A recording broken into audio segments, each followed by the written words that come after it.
মসজিদগুলো ঘুরে দেখুন, মসজিদগুলো হয়ে গেছে শ্বেত পাথর, মসজিদগুলো হয়ে গেছে মার্বেল পাথর। ওয়াহিয়া খারাবুম মিনাল হুদা। আমার নবী বলে দিয়েছেন ওই মসজিদে কোনো ধরনের হেদায়েত থাকবে না। আপনারা তো আমাকে মারবেন এবার, মৌলানা মসজিদে হেদায়েত নেই মানে? আমরা রোজ নামাজ পড়ছি, 5 ওয়াক্ত আজান হচ্ছে, যাই হয়নি কি আজান? নামাজ কি হয় না? কিন্তু হেদায়েত নাই।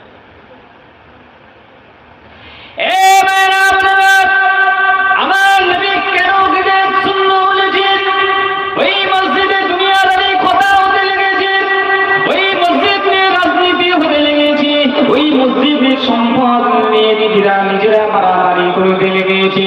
আপনাদের গ্রামে কি হচ্ছে জানি না, সারা বাংলা, সারা পশ্চিমবঙ্গ, সারা ভারতবর্ষে আজকে হতে লেগেছে। বাংলাদেশ, পাকিস্তান এমন করে এশিয়া মহাদেশের মধ্যে এটা হতে লেগেছে। আজকে মসজিদ নিয়ে তারা ছেলে খেলা শুরু করে দিয়েছে। মসজিদটা তো কারো বাবার সম্পত্তি নয়, এটা আপনি দান করে দিয়েছেন। এই দানটা আল্লাহর নামে করে দিয়েছে।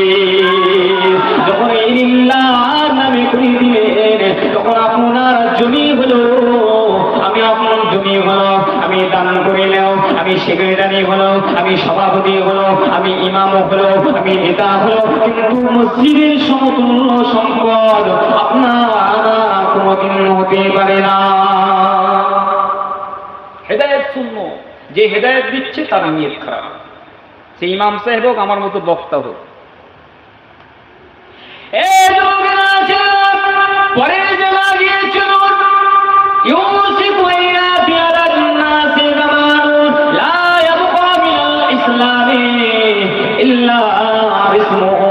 আমার নবী বললেন ইসলামের মধ্যে এমন কিছুই বেঁচে থাকবে না গো, ইসলামের মধ্যে এমন কিছুই অবশিষ্ট থাকবে না। এই ইসলামের মধ্যে কেবল নামটাই রয়ে যাবে।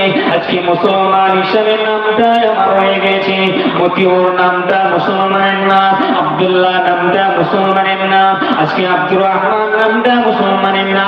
ও মুসলমানের ঘরে ছেলেরা, আপনার ইসলামের নামটাই আপনার মধ্যে রয়ে গেছে, কিন্তু ইসলামের কৃষ্টি কালচার মুসলমানের ঘরে ছেলেদের মাঝে না। আমার নবী বললেন দাঁড়িয়ে পেশাব করো না। মুসলমানের ঘরে ছেলেরা দাঁড়িয়ে দাঁড়িয়ে লাইন দিয়ে পেশাব করে। আমার নবী বললেন মদ খেও না। মুসলমানের ঘরে ছেলেরা মদ খেতে আরম্ভ করে লাগে, এমন খাওয়া খেতে লেগেছে সেটা হারাম বলে মনে করে না, তারা নিজেদেরকে পানি হিসাবে মনে করে খেতে আরম্ভ করে। খারাপ লাগছে বলে? খারাপ লাগছে? এসব কথা বললেই তো আমি খারাপ হয়ে যাবো।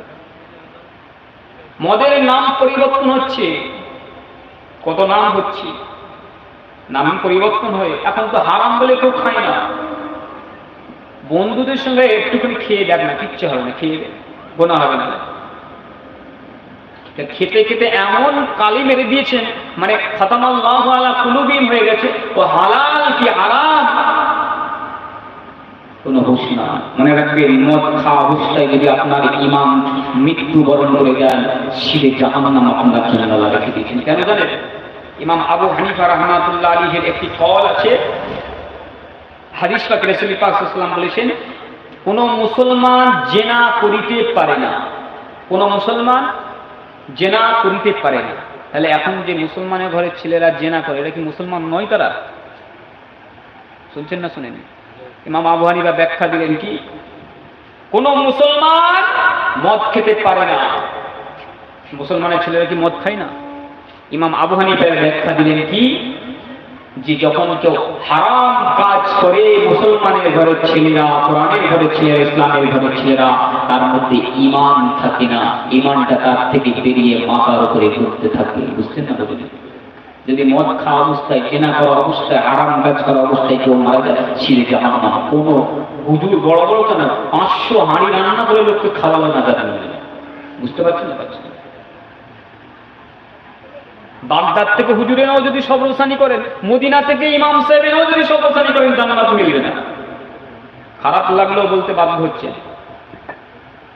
হারাম কাজ করা অবস্থায় যদি কারোর মৃত্যু হয়, তাহলে মুসলমান তুমি তো আমি তো জানি না কখন মৃত্যু আমার হবে, আপনার হবে। তাহলে মদ খেতে খেতে যদি আল্লাহ আপনাকে মৃত্যুটা দিয়ে দেয়, কিছু কাজ হবে না। তো এই জলসা দেওয়া, জলসা করা, এই এমন করে নামাজ পড়া, রোজা করা, কিছু কাজ হবে না।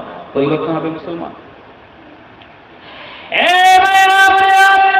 আমার নবী বললেন, ওয়ালা তুবাসসিরু, তাদেরকে সুসংবাদটা দিয়ে দাও, তাদেরকে দুঃসংবাদটাও দিয়ে দাও। সুসংবাদের সঙ্গে সঙ্গে ওই মায়েদের কাছে, যে মাটা পরনিন্দা করিল, পরচর্চা করিল, পরের কথাটা আলোচনা করিতে লাগিল, ওই মাকে আল্লাহর নবী এত কড়া হুঁশিয়ারি দিয়েছেন, ও মা, ওই অবস্থায় যদি তোমার মৃত্যু হয়ে যায়, তোমার জন্য নবী শাফাত করিবে না, তোমার জন্য নবী আল্লাহর কাছে রাস্তা করিবে না।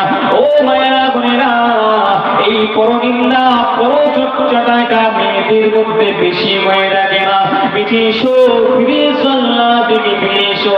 যদি তওবা না করিতে পারো, পরিবর্তন হয়ে যাও, ক্ষমাটা চেয়ে নাও, আমার আল্লাহকে আল্লাহ বলে মেনে নাও। বান্দা, আল্লাহর ডাকটা অল্প হলেও ডাকতে থাকো, কিন্তু হারামের সঙ্গে হালালটা সংমিশ্রণ করো না। নামাজও পড়ো, নামাজ পড়ে এসে মিথ্যা কথা বলবো, নামাজও পড়বো, নামাজ পড়ে এসে আমার ওজনে কম দেবো, নামাজও পড়বো কারিগরকে ঠকাবো, নামাজও পড়বো ওস্তাগারকে ফাঁসাবো, নামাজও পড়বো দোকানেতে মানুষকে ফাঁসাবো, নামাজও পড়বো ব্যবসায় মানুষকে ফাঁসাবো, নামাজও পড়বো লোক আমার বাড়িতে মজুরি খাটবে, মজুরি দেব না। মুসলমানের ঘরে আছে না? এটা বেদিনদের ঘরে আছে। ওদের ঘরে আছে, থাক না, ওদের তো কোনো হিসাব হবে না। বেদিনদের কোনো হিসাব হবে? মরবে, পটল তুলবে, জাহান্নামে যাবে। কিন্তু আপনি আল্লাহকে মেনেছেন, হিসাব আপনার হবে, আমার হবে। ওরা পটল তুলবে, জাহান্নামে ঢুকবে, শুরু হয়ে গেল ওদের। কিন্তু ওদের তো কোনো হিসাব নেই, হিসাব তো আপনার আমার লেগে আল্লাহ। ঈমান যখন এনেছি, হিসাবটা তো এই জন্যই নেবে। একদম